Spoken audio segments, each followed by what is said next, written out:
Major Dhyanchand जी की जयंती के रूप में मनाता है। The theme for National Sports Day 2023 is Sports as an Enabler for an Inclusive and Fit Society. सर्वप्रथम मैं प्राचार्य महोदय, उप प्राचार्य महोदय, सभी शिक्षकगण एवं विद्यालय कप्तान से अनुरोध करूंगी कि वे आए और ध्यानचंद जी की कुछ तस्वीर पर फूल अर्पण कर श्रद्धांजलि अर्पित करें।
धन्यवाद सभी का।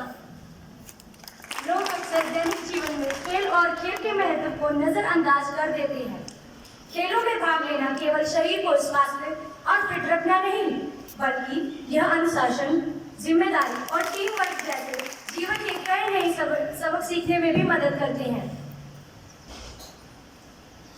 ऐसे ही भारत के जाने माने हॉकी के जादूगर कहे जाने वाले मेजर ध्यानचंद जी की जन्म जयंती है। इस उपलक्ष्य में मैं मेधावी शर्मा को मंच पर आमंत्रित करती हूँ कि वे आए और हमें ध्यानचंद जी के जीवन परिचय से परिचित कराएं। मेधावी शर्मा।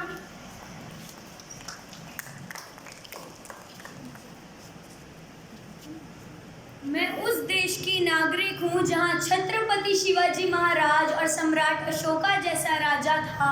मैं उस देश की नागरिक हूँ जहाँ मेजर ध्यानचंद जैसा खिलाड़ी था। मैं उस देश की नागरिक हूँ जहाँ डाल डाल पर सोने की चिड़िया को पाया जाता था। मैं उस देश की नागरिक हूँ जो अपने भूगोल से पहले इस ब्रह्मांड का भूगोल जानता था। सुप्रभात माननीय प्राचार्य महोदया, उप प्राचार्य महोदय, सभी शिक्षकगण एवं मेरे प्रिय सहपाठियों, आज मैं आप सभी के समक्ष मेजर ध्यानचंद जी की जीवनी लेकर प्रस्तुत हुई हूँ। मेजर ध्यानचंद का जन्म 29 अगस्त सन 1905 को इलाहाबाद में हुआ था। उनके बाल्य जीवन में खिलाड़ीपन के कोई विशेष लक्षण दिखाई नहीं देते थे, इसीलिए कहा जा सकता है कि हॉकी के खेल की प्रतिभा जन्मजात नहीं थी, बल्कि उन्होंने सतत साधना, अभ्यास, लगन, संघर्ष, संकल्प के सहारे यह प्रतिष्ठा अर्जित की थी। साधारण शिक्षा प्राप्त करने के बाद 16 वर्ष की अवस्था में 1922 ईस्वी में दिल्ली में प्रथम ब्राह्मण रेजिमेंट में सेना के एक साधारण सिपाही की हैसियत से भर्ती हो गए। ध्यानचंद को फुटबॉल में पेले और क्रिकेट में ब्रैडमैन के समतुल्य माना जाता है। गेंद इस कदर उनकी स्टिक से चिपकी रहती कि प्रतिद्वंदी खिलाड़ी को लगता, आशंका होती कि वह जादुई स्टिक से खेल रहे हैं। यहाँ तक हॉलैंड में उनकी हॉकी स्टिक में चुंबक होने की आशंका में उनकी स्टिक तोड़कर देखी गई। जापान में ध्यानचंद की हॉकी स्टिक में जिस तरह गेंद चिपकी रहती थी, उसे देखकर उनकी हॉकी स्टिक में गोंद लगे होने की बात कही गई। गेंद इस कदर उनकी स्टिक से चिपकी रहती कि प्रतिद्वंदी खिलाड़ी को अक्सर आशंका होती ही रहती। ध्यानचंद की हॉकी की कलाकारी के जितने किस्से हैं, उतने शायद ही दुनिया के किसी अन्य खिलाड़ी के बाबत सुने गए हों। उनकी कलाकारी से मोहित होकर ही जर्मनी के रुडोल्फ हिटलर सरीखे जिद्दी सम्राट ने उन्हें जर्मनी के खेलने के लिए पेशकश कर दी थी, लेकिन ध्यानचंद ने हमेशा भारत के लिए खेलना ही सबसे बड़ा गौरव समझा। मेजर ध्यानचंद को तेजी से गोल करने और 3 बार ओलंपिक से गोल्ड मेडल लाने के लिए जाना जाता है।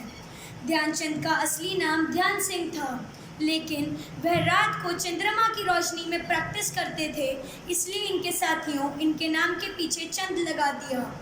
ध्यानचंद 16 साल की उम्र में फर्स्ट ब्राह्मण रेजिमेंट में एक साधारण सिपाही के रूप में भर्ती हुए, लेकिन वे भारतीय सेना में मेजर के पद तक गए।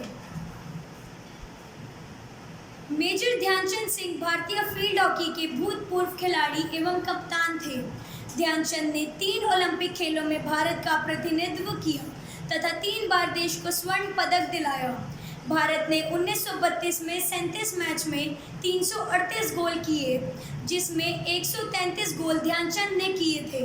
दूसरे विश्व युद्ध से पहले ध्यानचंद ने 1928 एम्स्टर्डम, 1932 लॉस एंजल्स और 1936 बर्लिन में लगातार 3 ओलंपिक में भारत को हॉकी में गोल्ड मेडल दिलाए। इसलिए उनकी जन्म तिथि को भारत में राष्ट्रीय खेल दिवस के तौर पर मनाया जाता है। धन्यवाद। जय हिंद, जय भारत।